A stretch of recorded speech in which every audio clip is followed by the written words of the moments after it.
Le titre de mon message ce matin est « Rappelle à Dieu ce qu'il a dit ».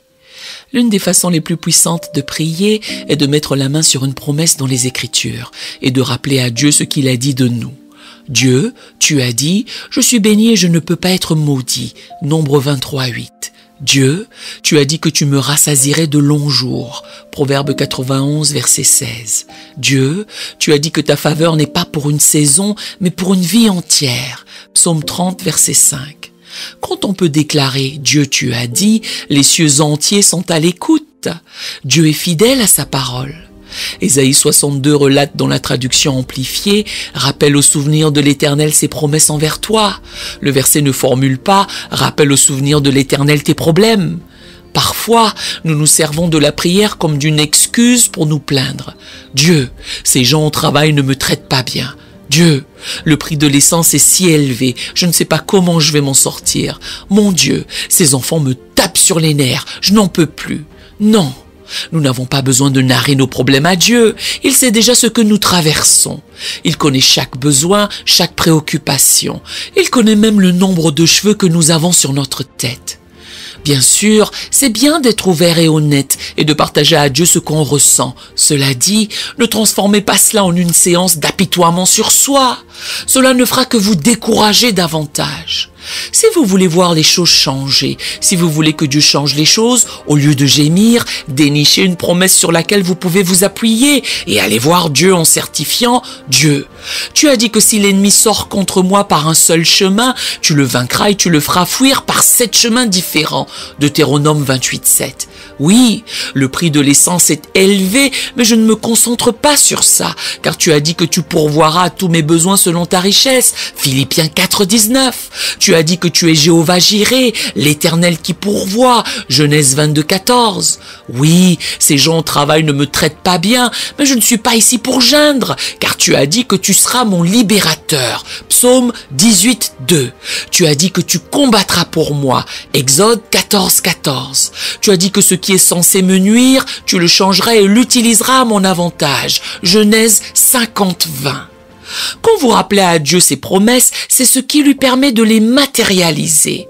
Vous pouvez ne pas vous sentir bien, le rapport médical ne semble pas bon et c'est facile de lâcher. Dieu, je ne vois pas comment je vais m'en sortir, je ne vois pas comment je vais pouvoir me rétablir un jour. Ce diagnostic est si mauvais.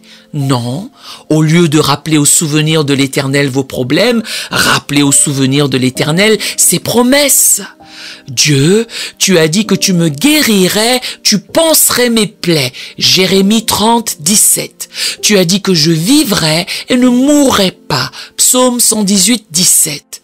Tu as dit que ce qui est impossible aux hommes est possible à Dieu. Luc 18, 27. Lorsque vous priez les promesses au lieu des problèmes, non seulement vous vous sentirez mieux et votre attitude changera de victime à vainqueur, mais la parole de Dieu qui sort de votre bouche est vivante et puissante.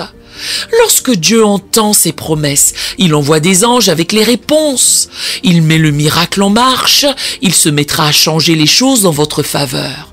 Cela ne se produira peut-être pas du jour au lendemain, mais il faut rester dans la foi et continuer à rappeler à Dieu ce qu'il vous a promis jour après jour. Au lieu de vous lamenter, il faut professer « Dieu, tu as dit ». Au lieu de supplier Dieu, clamez « Dieu, tu as dit ».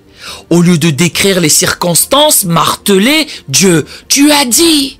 Si vous prenez l'habitude de confesser « Dieu, tu as dit », vous finirez par voir s'accomplir ce que Dieu a dit dans votre vie. Et un jour, au lieu de professer « Dieu, tu as dit », vous proclamerez « Dieu, tu as fait ». Tu as retourné la situation, tu m'as béni, tu m'as guéri, tu m'as favorisé, tu m'as restauré, tu m'as justifié, tu as été fidèle à ce que tu as promis. Pensez-y en tant que parents. Lorsque nous promettons quelque chose à nos enfants, nous faisons tout pour que cette promesse voie le jour. Notre fille Alexandra adore aller à Disney World. Nous l'y avons emmenée lorsqu'elle n'avait que 3 ou 4 ans et elle est devenue accro depuis. Aujourd'hui, elle a 12 ans et nous n'y sommes pas allés depuis un certain temps. Il y a un an de cela, je la mettais au lit un soir et elle a dit « Papa, je veux vraiment retourner à Disney World. Tu m'y emmèneras un jour, n'est-ce pas ?» Sans y réfléchir, j'ai assuré « Bien sûr que je le ferai. On ira là-bas encore. » Elle a interrogé « Tu promets ?» J'ai répliqué « Oui, c'est promis. » Je ne savais pas dans quoi je m'engageais. Le lendemain matin, à la première heure, « Papa, tu as dit qu'on allait à Disney World. Quand est-ce qu'on y va ?» J'étais du genre, attends un peu, je viens juste de me réveiller. Un jour sur deux, elle réitérait. Papa, tu as dit, tu as dit, tu as dit, tu as dit. J'ai dû entendre ça au moins 1000 fois. Elle n'était pas prête à me laisser oublier cette promesse. Savez-vous, nous allons après le culte aujourd'hui? Disney World.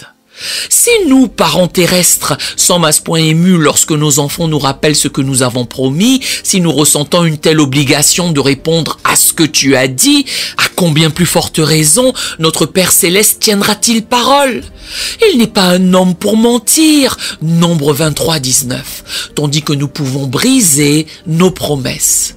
J'aurais pu m'en sortir en ne tenant pas parole, or Dieu ne peut pas aller à l'encontre de la sienne. Toutes ses promesses sont oui et amen. Certains d'entre nous en ce moment doivent localiser un « tu as dit ». Père, tu as dit que je prêterai et que je n'emprunterai pas. Deutéronome 15:16. Rappelez à Dieu cela encore et encore. Vous rencontrez peut-être des difficultés, les affaires sont lentes, vous ne voyez pas comment les choses vont se remettre. N'allez pas voir Dieu avec ça. Prenez un « tu as dit ». Père, tu as dit que tu ouvrirais les écluses des cieux, Malachie 3:10. Tu as dit que ma coupe déborde, Psaume 23:5. Tu as dit que tout ce que je touche réussira, Deutéronome 29:9. Tu as dit que tu me ferais prospérer même dans un désert, Jérémie 17:8. Lorsque vous rappelez constamment à Dieu ce qu'il a dit, vous libérez votre foi. Vous n'aurez pas le temps de récriminer si vous restez concentré sur « tu as dit ». Tant que les promesses de Dieu sortiront de votre bouche, vous ne pourrez pas vous laisser abattre ni être découragé. Vous avez peut-être des membres de votre famille qui ne sont pas sur la bonne voie, qui ne prennent pas de bonnes décisions. N'allez pas pleurnicher en dépeignant à Dieu combien la situation est mauvaise. Faire part du problème n'arrange rien. Adjurer Dieu de vous aider n'attire pas son attention. Non, mais tout au long de la journée, dites « Père ». Tu as dit, moi et ma maison, nous servirons l'Éternel. Josué 24:15. Tu as dit que ma postérité sera puissante sur la terre et que la génération des hommes droits sera bénie. Psaume 112:2. Prenez un tas de tu as dit et allez voir Dieu. C'est ce qui attire son attention. J'ai bavardé avec une femme la semaine dernière. Son mariage de 17 ans touche à sa fin. Elle était dévastée. L'homme est parti pour quelqu'un d'autre et son monde semblait s'écrouler. Lorsque ce genre de choses arrive, il est facile de déprimer, de s'apitoyer sur soi et de ne pas avoir d'espoir pour l'avenir. Je lui ai verbalisé ce que je vous encourage à faire. Tu dois trouver des « tu as dit ». Père, tu as dit que tu me donnerais un diadème au lieu de la cendre, Ésaïe 61:3. Dieu, tu as dit qu'on me restituera au double pour les choses injustes qui sont arrivées, Exode 22:7. Dieu, tu as dit que ma fin serait meilleure que mon commencement, Ecclésiaste 7:8. Tu as dit que tout concourt à mon bien, Romains 8:28. Lorsque vous êtes tenté de vous apitoyer sur vous-même, retournez la situation et déclarez un « tu as dit ». Si vous êtes poussé à avoir une attitude aigrie, de vous lamenter, que cela vous serve de rappel. Dieu, tu as dit. Tout au long de la journée, il faut rappeler à Dieu ses promesses. Tout comme Alexandra, qui en prenant son petit déjeuner lance tout à coup « Papa, tu as dit qu'on irait à Disney World. On y va quand ?» Je ne sais pas encore, Alexandra, mais papa, tu l'as dit. J'ai beau lui rappeler, Alexandra, je sais que je l'ai dit. Tu me l'as rappelé au moins 450 fois. Du coup, après le culte aujourd'hui, nous allons à Disney World. Pas parce que je le veux, mais pour qu'elle me laisse en paix. Le reste du passage énonce qu'il faut rappeler à Dieu ses promesses de ne pas se taire, de ne lui laisser aucun relâche, jusqu'à ce que la chose s'opère. C'est ce qu'Alexandra a fait, c'est une experte. Elle ne m'a laissé aucun relâche, elle ne m'a laissé aucun répit, elle ne s'est point tue. Certains en ce jour se tiennent sur une promesse. Vous avez un tu as dit. Le problème est que vous êtes trop passif. Vous ne pouvez pas le rappeler à Dieu qu'une seule fois et vous imaginez que c'est suffisant. Il est dit de ne point se taire, de ne lui laisser aucun relâche. Cela signifie qu'il faut être tenace. Il faut montrer à Dieu que vous êtes sérieux, pas en le harcelant, pas en le quémandant, mais en allant vers lui par la foi et en lui rappelant encore et encore ce qu'il vous a promis. Si vous vous réveillez le matin, que les pensées suivantes viennent et vous sérinent, tu ne vas jamais guérir, tu ne réaliseras jamais tes rêves, tu ne sortiras jamais de tes dettes, eh bien, passez à la vitesse supérieure. Dites Père, tu as dit que mes ennemis reculent au jour où je crie. Je sais que Dieu est pour moi. Psaume 56, 9. Sous la douche, Dieu. Tu as dit que je suis plus que vainqueur. Romains 8, 37. En conduisant au travail, Dieu. Tu as dit le malheur atteint souvent le juste, mais l'Éternel l'en délivre toujours. Psaume 34, 19. Au bureau, en chuchotant, Dieu. Tu as dit que tu tiens en réserve le salut pour les hommes droits. Proverbe 2,7. En rentrant chez vous, Dieu. Tu as dit je marcherai devant toi, j'aplanirai les chemins montueux. Ésaïe 45,2. Le faire une seule fois et croire que c'est terminé ne suffit pas. Joël, j'ai fait ça en janvier, je l'ai fait il y a 37 ans. Non, il faut être persévérant. Il est dit de ne pas se taire. Une autre façon de formuler cela est qu'il faut être casse-pied quand il s'agit de rappeler à Dieu ce qu'il nous a promis. Pas en pleurnichant, pas en exigeant, mais sans relâche. Si Alexandra n'avait pas été aussi obstinée, nous n'irions pas à Disneyland après l'église. Je lui avais promis qu'on irait là-bas, et si elle ne me l'avait pas rappelé, si c'était sans importance pour elle, je n'en aurais plus fait mention. À dire vrai, je n'ai pas vraiment envie de voyager, je suis en déplacement tout le temps. Je ne veux pas non plus faire la queue, j'aurais préféré rester chez moi me détendre. Le problème, c'est que je lui ai donné ma parole et elle me l'a rappelé.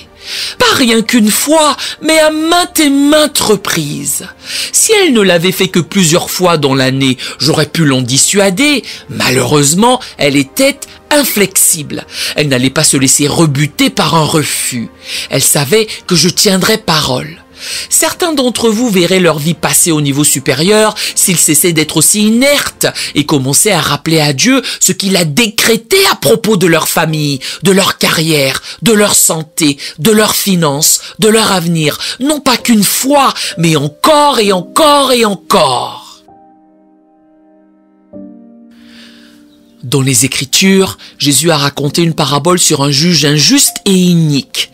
Cet homme ne craignait pas Dieu et n'avait d'égard pour personne. Luc 18, 2. Un jour, une veuve est venue lui exposer. « Juge, j'ai un problème. Cet homme me harcèle. J'ai besoin de vous pour qu'il ne m'importune plus. J'ai besoin de protection. » Autrement dit, elle affirmait « J'ai une promesse du gouvernement, la loi est de mon côté. Juge, je vous demande d'appliquer la loi et de l'obliger à ne plus m'embêter. » Ce juge ne l'a pas calculé, il ne lui a pas prêté attention. Il a statué « Je ne vais pas me prononcer sur votre cas, ne me dérangez pas avec ça, sortez de ma salle d'audience. » Elle s'en est allée sans se décourager. Elle savait que la loi était de son côté. Elle s'est obstinée à y retourner jour après jour, semaine après semaine. Chaque fois que le juge entrait dans sa salle d'audience, cette femme était là à plaider sa cause. « Juge, appliquez cette loi, c'est mon droit. La loi est de mon côté. » Finalement, elle a épuisé le juge. Il s'est récrié « Madame, je vais vous aider non pas parce que je le veux, ni parce que je vous aime bien, mais pour que vous ne me troubliez plus. » Une traduction lit « À cause de votre persistance éhontée. » C'est ainsi que nous devons être lorsqu'il s'agit de rappeler à Dieu ce qu'il a dit. La bonne nouvelle est que Dieu n'est pas comme ce juge. Dieu est pour nous. Dieu est de notre côté. Et si nous voulons que ces promesses se concrétisent, nous devons faire preuve de cette persistance éhontée. Il faut insister sur certaines promesses pendant 1 an, 5 ans ou 20 ans. Quoi qu'il en soit, comme cette dame, vous devez avoir une idée bien arrêtée. Il ne faut pas vous taire, vous savez ce qui vous appartient. Tout comme Alexandra me l'a rappelé maintes fois, il faut vous entêter à le rappeler à Dieu, sans arrêt, jusqu'à ce que cette promesse se produise. J'aime ce que ma sœur Lisa a fait. Elle et son mari s'efforçaient d'avoir un bébé depuis 6 ans sans succès. Lisa a rédigé un contrat entre elle et Dieu. Elle a énuméré sur une feuille de papier toutes les promesses qu'elle réclamait concernant le fait d'avoir un bébé. Elle l'a rédigé tel un contrat légal. Elle a même signé au bas du document et a demandé à Kevin, son époux, de le faire également. Ésaïe 41, verset 21 nous dit: « Plaidez votre cause, dit l'Éternel. Produisez vos moyens de défense, dit le roi de Jacob. » Lisa a écrit en haut du papier: « Dieu, Kevin et moi te soumettons notre dossier qui est basé sur ta parole. Dieu, tu as dit dans Genèse 1, 28, « Soyez féconds, multipliez, remplissez la terre. » Dieu, comment serait-ce possible à moins que tu ne nous aides? Dieu, tu as dit dans le psaume 112, 2 que notre postérité sera puissante sur la terre. Dieu, comment serait-ce possible si tu ne nous donnes pas d'enfants? Dieu, tu as dit dans le psaume 113, 9 que tu donnes une maison à celle qui était stérile. Tu en fais une mère joyeuse au milieu de ses enfants. Dieu, comment serait-ce possible si tu ne nous donnes pas d'enfants? Dieu, nous avons fait tout ce que nous avons pu. À présent, nous t'introduisons notre cas, basé sur ta parole, sachant que tu es véritable et fidèle à ce que tu dis. Elle a pris ce contrat, ce morceau de papier rempli de versets, l'a collé sur le miroir de sa salle de bain, là où elle pouvait le voir plusieurs fois de suite. Semaine après semaine, mois après mois, elle n'avait de cesse de rappeler à Dieu ce qu'il avait promis. Environ 2 ans plus tard, Dieu les a bénis avec des jumeaux et ils ont eu 3 beaux enfants. Dieu est fidèle à sa parole.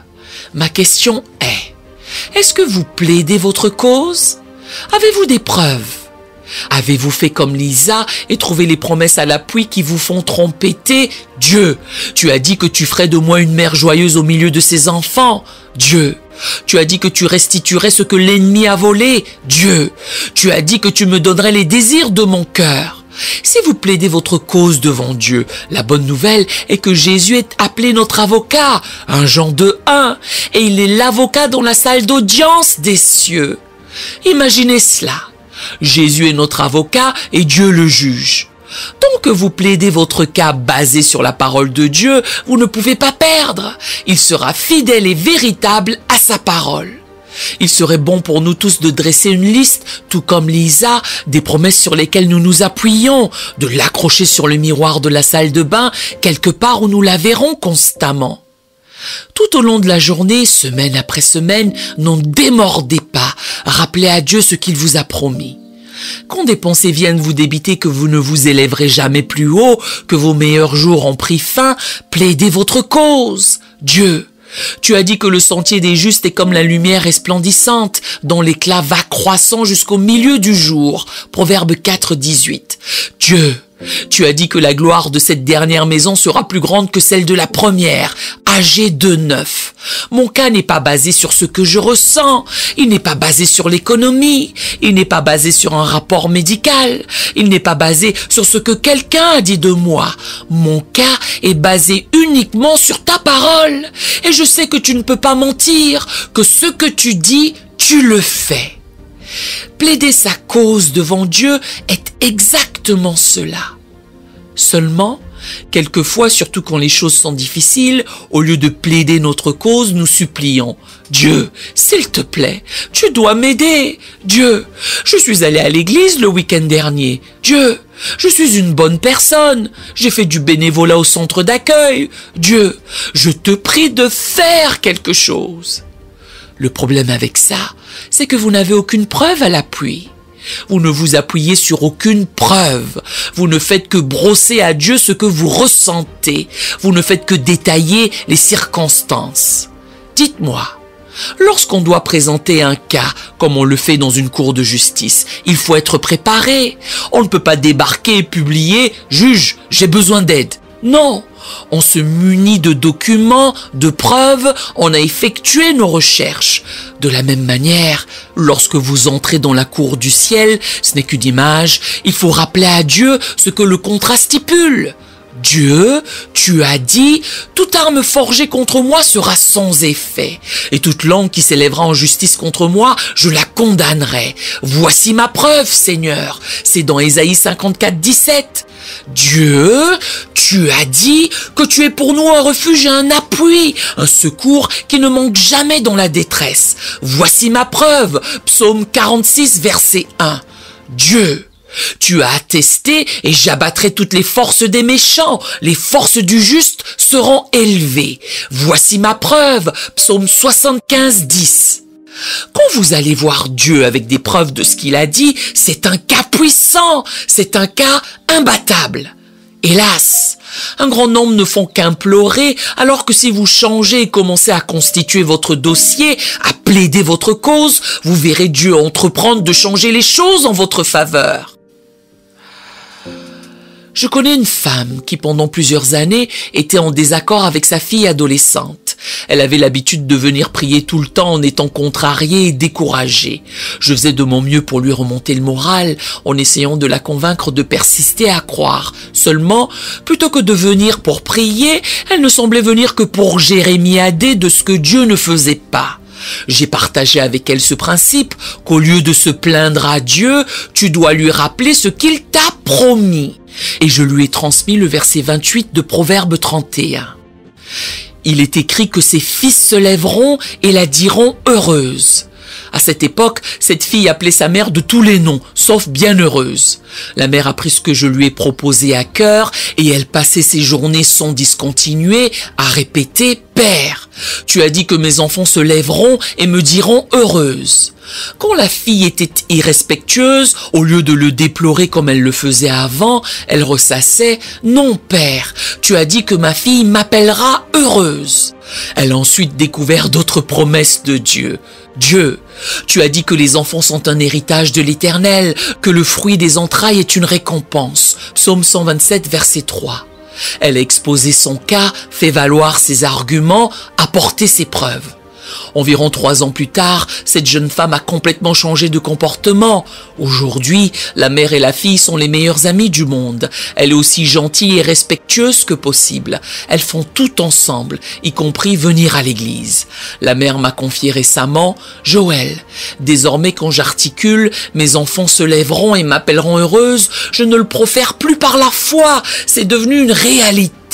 Dieu a exécuté cette promesse. C'est ce que Dieu veut faire dans nos vies à tous. »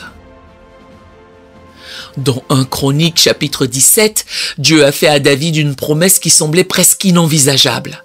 David n'était pas issu d'une famille influente. Il n'était ni le plus fort, ni le plus talentueux. C'était juste quelqu'un d'ordinaire. Pourtant, Dieu lui a livré. L'un de tes descendants sera perpétuellement sur le trône d'Israël. Ta dynastie ne prendra jamais fin. David en a été bouleversé. Il a riposté. Dieu, je ne suis qu'un berger à la base. Tu me parles comme si j'étais quelqu'un de grand. Il aurait pu facilement rejeter cette promesse, la laisser entrer par une oreille et sortir par l'autre. Or, au lieu de s'en défaire, il a adopté l'attitude suivante. Dieu, si tu es assez audacieux pour le promettre, je suis assez audacieux pour le croire. Il s'est accordé avec Dieu. Je l'imagine durant les moments de grande difficulté, lorsque des ennemis se dressaient contre lui et qu'on aurait cru qu'il serait vaincu. C'est là qu'il se tournait vers Dieu et lui rappelait cette promesse. Dieu, tu as dit que je serais continuellement sur le trône. Tu as dit que ma dynastie ne prendrait jamais fin. Au lieu de supplier, il s'opiniâtrait à exhiber son cas avec des « Dieu, tu as dit ». À l'heure actuelle, cette promesse s'accomplit toujours. Lorsque nous lisons les Écritures, nous voyons de temps à autre des promesses qui semblent inconcevables, telles que celle qui dit que nous allons prêter et non emprunter, Deutéronome 15:6. Dans le naturel, nous ne voyons pas comment cela pourrait se produire. Ou encore, celle qui annonce que nous allons prospérer à tous égards et être en bonne santé, comme prospère l'état de notre âme, 3 Jean 1, verset 2.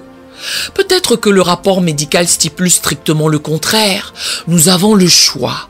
Nous pouvons soit nous emparer de ces promesses et les présenter à Dieu en les lui rappelant encore et encore, sans nous taire, sachant qu'il les mènera à bien, soit nous pouvons nous en dissuader et carillonner à Dieu toutes les raisons pour lesquelles cela ne va pas se produire. Non. Soyons comme David qui soutient Dieu. Si tu as été assez déterminé pour le promettre, nous sommes assez déterminés pour le croire. En d'autres termes, Dieu.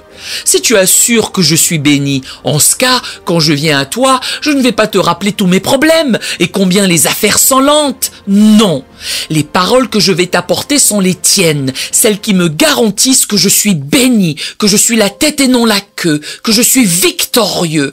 Cela peut sembler infaisable, mais au lieu d'expliquer à Dieu pourquoi vous ne réussirez pas, pourquoi ne pas aller devant lui avec Éphésiens 3:20 ? Dieu, tu as dit que tu ferais en nous infiniment au-delà de tout ce que nous demandons ou pensons.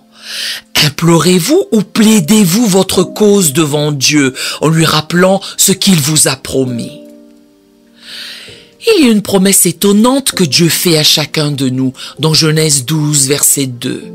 En qualité de descendance d'Abraham, Dieu stipule « Je rendrai ton nom grand ». Une traduction indique « Je rendrai ton nom éminent ». C'est une grande promesse à rappeler à Dieu. J'ai un ami qui vient d'une famille qui a une très mauvaise réputation. Leur nom était tout sauf distingué. Ils étaient renommés pour leur criminalité, leurs activités illégales et aussi dans le domaine de la drogue. Plusieurs de ses proches étaient allés en prison à cause de tout cela. Cette situation remonte à 3 ou 4 générations. Jeune homme, il est venu à Christ et a pris un meilleur chemin. Il faisait de son mieux pour surmonter tout ce bagage négatif. Malgré tout, ce nuage noir semblait le suivre partout où il allait. Lorsque les gens découvraient son nom de famille, surtout dans sa communauté, ils le traitaient différemment et évitaient de le fréquenter. C'était comme s'il portait ce badge de déshonneur. Je lui ai communiqué qu'il fallait rappeler à Dieu ce qu'il lui avait promis. Je lui ai dit, chaque jour tu dois verbaliser, Dieu, tu as dit que tu rendrais mon nom grand. Tu as dit que si je t'honorais, tu m'honorerais. 1 Samuel 2:30. Au lieu de supplier Dieu, ce n'est pas juste. Pourquoi suis-je né dans cette famille? Pourquoi dois-je faire face à cette mauvaise réputation? Il s'est mis à plaider sa cause en professant Dieu, tu as dit que tu rendrais mon nom éminent. Tout compte fait, il est devenu un coach très prospère. Il y a plusieurs mois, il m'a apporté une photo de lui recevant un prix. Il a été élu entraîneur de l'année dans son académie. Dans le hall de son école, il y a une plaque sur laquelle figurent tous les entraîneurs de l'année. Et chaque année, on y ajoute un nouveau. Son doigt pointait sur le haut de la plaque où était écrit « Entraîneur de l'année ». Et en dessous, en caractères gras, on pouvait lire « Lauréat émérite ». Son nom y figurait. Il a souri et a déclaré « Joël, Dieu a fait de mon nom quelque chose de notable. » Mes amis, Dieu est un Dieu fidèle. N'implorez pas. Ne dites pas à Dieu pourquoi vous ne pouvez pas réussir, pourquoi vous ne pouvez pas guérir, pourquoi vous ne vous sortirez jamais de vos dettes. Non. Faites connaître votre cas, plaidez votre cause, rappelez au souvenir de Dieu ce qu'il a dit de vous. Dressez une liste des promesses sur lesquelles vous vous tenez. Et quand vous vous rendrez au tribunal du ciel, ce n'est qu'une image, produisez vos moyens de défense, soumettez vos preuves. Dieu, tu as dit que je suis béni et que je ne peux pas être maudit. Tout comme Lisa, dites Dieu, tu as dit que tu ferais de moi une mère joyeuse au milieu de ses enfants. Dieu, tu as dit que tu restituerais ce que l'ennemi a volé. Ne gardez pas le silence. Rappelez les choses à Dieu sans cesse, pas en le harcelant, pas en le quémandant, non, mais avec foi, avec un « tu as dit ». Quand vous rappelez à Dieu ses promesses et non vos problèmes, Dieu se montrera fidèle à sa parole et ce qu'il a promis de faire, il le fera. Vous vous élèverez plus haut en surmontant les obstacles, en vainquant les ennemis et en accomplissant vos rêves. Je crois et déclare que vous allez devenir tout ce pourquoi Dieu vous a créé et vous aurez tout ce que Dieu a voulu que vous ayez au nom de Jésus. Si vous le recevez, dites Amen. Nous aimerions vous donner l'opportunité de faire de Jésus le Seigneur de votre vie. Voulez-vous bien prier avec moi? Dites Seigneur Jésus, je me repens de mes péchés. Viens dans mon cœur. Je fais de toi mon Seigneur et Sauveur. Et merci Seigneur pour le baptême du Saint-Esprit en moi. Dans le nom de Jésus. Par cette simple prière, nous croyons que le Saint-Esprit vous conduit sur le chemin de la nouvelle naissance. Allez dans une bonne église qui est basée sur la Bible. Donnez à Dieu la première place. Nous espérons de tout cœur que ce message vous encouragera. Si vous connaissez quelqu'un qui puisse être encouragé, s'il vous plaît, envoyez-le lui. Édifions le corps de Christ ensemble. Nous publions régulièrement des messages, des shorts et des prières. Appuyez sur la cloche des notifications pour vous le rappeler. Merci infiniment de nous soutenir en vous abonnant à notre chaîne. Que Dieu vous bénisse merveilleusement.